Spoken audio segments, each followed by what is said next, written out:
So people wonder, now Sharyn, how do you know that people are saying things about you? Well, let's just say this. I did research for operatives that were connected to Karl Rove. Now I'm sure Karl Rove had nothing to do with it. You see, people just wanted to make Mr. Rove happy, and they just needed to get to the destination. And so basically all I did was I worked for people that were just trying to get Mr. Rove to his destination, which he got to. He became successful. And some of the operatives, and luckily they're no longer doing work, they did some sleazy things, and I didn't like that. And I always spoke up because, you know what, I wasn't going to do anything I didn't want to do. The only thing that I did have to do is I had to wear a pair of panties for an hour because they needed a scent. And I made a joke about it, but it was true. And I don't know where those panties went. But they went somewhere, and maybe they were put in a place to make a wife upset, or think her husband was having an affair, or I don't know. Maybe it was just done so somebody would see them and think that politician did something. Maybe his wife was out of town. I don't know. But here I am. I was a professional. I went to the former USSR and I did research. I traveled all over the world. And I did what was best for America, and I had sacrificed. And then, literally, in 1993, I was handed a bag and asked to wear a pair of panties. You know, the Republican Party needs to change its ways, and it's doing so.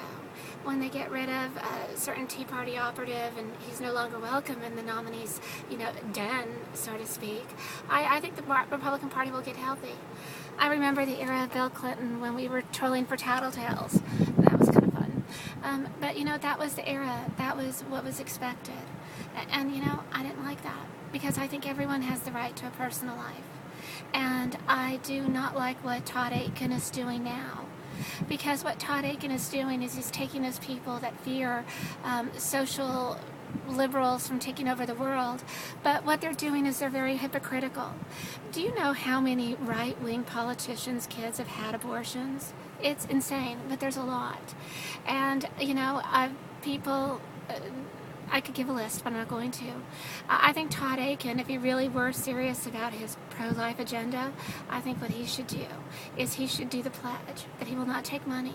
He will not have anyone speak for him. He will not do anything with anyone that is aligned with somebody who forced their child into having an abortion to save their political career. Yeah, Mr. Akin, if anybody that is doing anything for you told one of their children to have an abortion simply because they did not want to have a child that had an illegitimate child, yeah, you tell them you don't want their money. You tell them you do not want their support. Todd Akin, if you are a man of honor, you know what you're going to do? What you are going to do is tell those people that, you know what, I want money from people that truly are pro-life. And I do not want money from hypocrites. Prove to me, Todd Akin, that you're not a hypocrite. Yeah, I want you to ask your supporters and your donors. I want you to have them sign the pledge. Think of me as the pro-choice Grover Norquist. Yeah, you sign a pledge. Sign a pledge that you are against abortion 100% and you will not take money from anybody who had their child who was not legitimately raped, and who had their child have an abortion. Yeah. You know what? Seriously. I'm serious.